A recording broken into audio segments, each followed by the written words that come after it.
When Thomas Kelly, the provincial secretary, selected the site for the park, he did so because of the stream running through the valley. He could see the potential of damming the stream to make a lake, and have the area as a recreational reserve.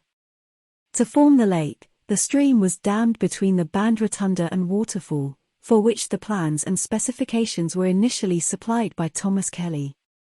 Originally the stream followed the west bank of the lake, and went through the middle of the hatchery lawn. At the point where the dam was constructed, the bed of the stream was approximately 5 meters below the level of today's path. Because of interest in the construction of the dam, the Taranaki Herald published an article on June 13, 1878, describing how it was constructed, and highlighting many problems encountered by the contractor. It was a large undertaking, and everything was excavated by hand. During construction there were changes made for safety reasons. For example, an undersluice was added to the design. There was a fear that if the dam collapsed, the water released would inundate the town, causing a lot of damage. Following are extracts from the article published in the Taranaki Herald.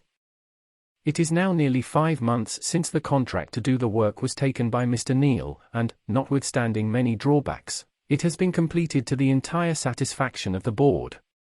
The greatest difficulty which the contractor had to contend with was the water.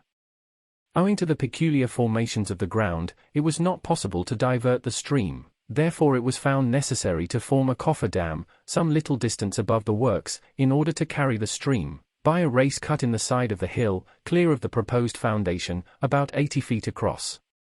The excavation was then gone on with, although water was still coming in too fast to admit of the work being carried on with satisfaction.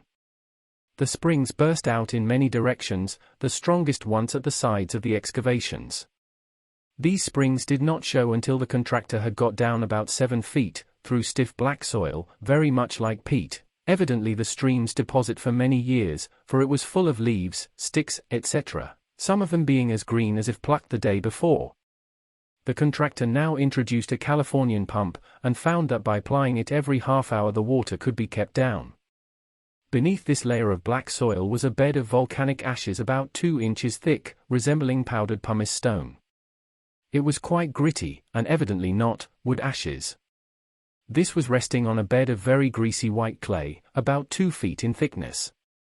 At sight this seemed to be a sound bottom, but the sounding bar disclosing gravel underneath, it was found necessary to remove the clay. Large rocks then began to show themselves, and limbs of trees with the leaves still attached and quite green. Thousands of hinau berries were turned up with shells of mollusca, 3 inches long. A further excavation of 2 feet brought the contractor to the bottom, which consisted of a stiff clay. Then being down about 11 feet below the surface, their contention against the water was very laborious. It was now found necessary to run a bank of clay across the excavation, 12 feet from the upper side, to the former level of the stream. This being well puddled, the benefit was seen at once, for the water collected behind it. During the remainder of the time the contractor was at work, the excavation was tolerably dry. The foundation for the puddled wall was then carried down 2 feet into the bottom. The excavation being completed, the filling in commenced, the puddle wall being kept about 2 feet below the sides as they rose, guided by planks, there to prevent it spreading. This system was followed till the completion of the works. The intention of the board in the first instance was to have formed the dam without a scouring sluice, but further consideration induced them to alter their plans, and a deep under sluice was cut on the east bank. It was found necessary to use dynamite in making this cut, as large rocks kept cropping up, but most of the cutting was through very compact gravel cement. About 3,000 yards of earth have been removed, and the area of water obtained is nearly 2 acres. The length of the sheet, in our estimation, comprises its beauty, as it will run back nearly 400 yards, with varying breadth. The total length of the dam across the way on top is 110 feet by 10 feet wide, with a breadth of 80 feet at the foundation. The pressure of water on the embankment will be over 400 tons, a weight which need not alarm the most timid, as the stability of the work is unquestionable. When work was completed, 2 boats were donated, one from Mr. Hurst, which was described as a neat and commodious pleasure boat, and one from Blacksmith, Mr. Nicol, which was a 15-foot iron outrigger, christened Lady of the Lake. The board decided that they would charge £1 per annum if the public wanted to put their own boats on the lake for private use. After completion of the lake, the Acclimatization Society approached the board with the intention of forming a union so that they could use the grounds for rearing fish and birds. Unfortunately, the society also wanted to ban boating and swimming in the lake, which was unacceptable to the board. In early 1879, a bathing shed and diving board were built, and the lake became the first public swimming pool in town. A swimming club was formed whose members organized many tournaments in the 1800s. At these galas, other entertainment would be organized, such as was advertised in 1882. A greasy pole will be fixed so as to hang over the water, and at its end will be fastened a box in which will be placed a porker, which has been presented by His Worship the Mayor for the purpose. The swimmers have to climb along the pole, let out the pig which falls into the water, and then if a party secures it and brings it ashore, he becomes its owner. The successful competitor on this occasion was Mr. W. Halford. In 1880, a section of the lake near the bathing shed was fenced off for ladies to use. The bathing was restricted to before 8 a.m. until 1886, at which time an extension from 8 a.m. to 11 a.m. was added for women and children only. A red flag was hoisted on the Cannon Hill flagpole to warn gentlemen to stay clear.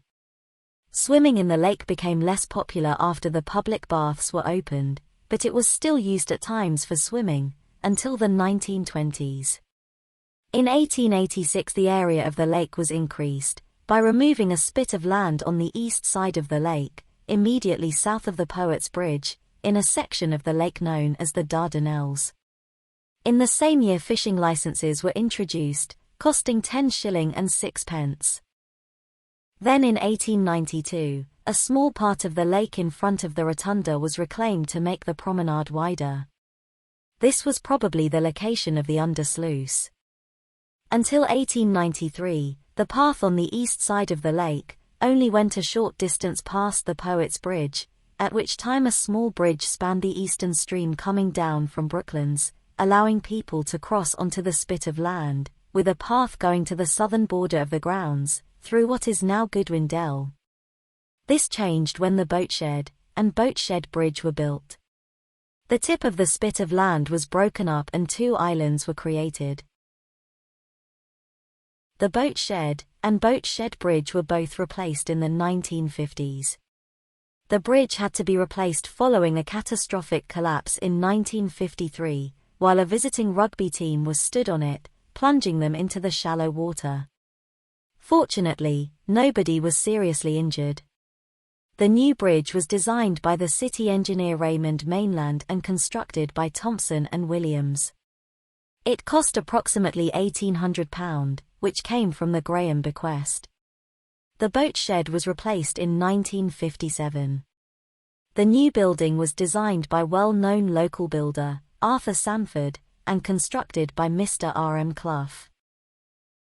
In 1899, the annual floral festival went aquatic, with boats being adorned with flowers. This was very popular. The winning boat was prepared by Miss Hall and Miss Hempton. When the lake was originally formed, it extended as far as Goodwin Dell. The first 100 meters at the southern end was narrow, shallow, and full of raupo. This area was reclaimed in 1899, and Manhattan Island was created. This is shown on a map from 1913. Thomas Kingwell Skinner supervised the project. The stream at the west of the island was filled in at some point. Note, the map does not show the islands that were created in the mid-1890s. The other major work on the lake was the extension beyond the boat shed, known as the Serpentine. This was designed and supervised by Percy Smith in 1908. One of the streams feeding the lake comes through the valley where the Serpentine is. This was dug out to form the lake extension. A gang of Maori laborers were hired to do the job, and they camped in the park during the project. Newton King was so impressed with them that he hired them to dig out and create the lake at Brooklands, after work on the Serpentine was completed. The concrete boat landing at the north end of the lake was designed by Frank Messenger. It was built in 1917 and replaced a wooden structure that had been constructed in the early 1900s. Another aspect of the lake worth mentioning is desilting. This has been a major headache for the park for many years. The first attempt was in 1926. This was done by returned servicemen. A windlass and derrick were used with pulleys, ropes, and buckets, driven by the park's tractor, to hoist silt out of the lake. This method was not efficient. Other efforts included 1966 when a sluicing method was tried, using fire hoses. This moved silt from the southern end of the lake to the deeper northern end. In 1996, Drilling Fluid Equipment Limited used machinery adapted from the oil industry to suck silt out of the lake, south of the Poets Bridge. The latest desilting program in 2020 used a Swedish-made, Truxa amphibious dredge, which was effective and environmentally friendly. Unfortunately, the program was not completed due to financial constraints.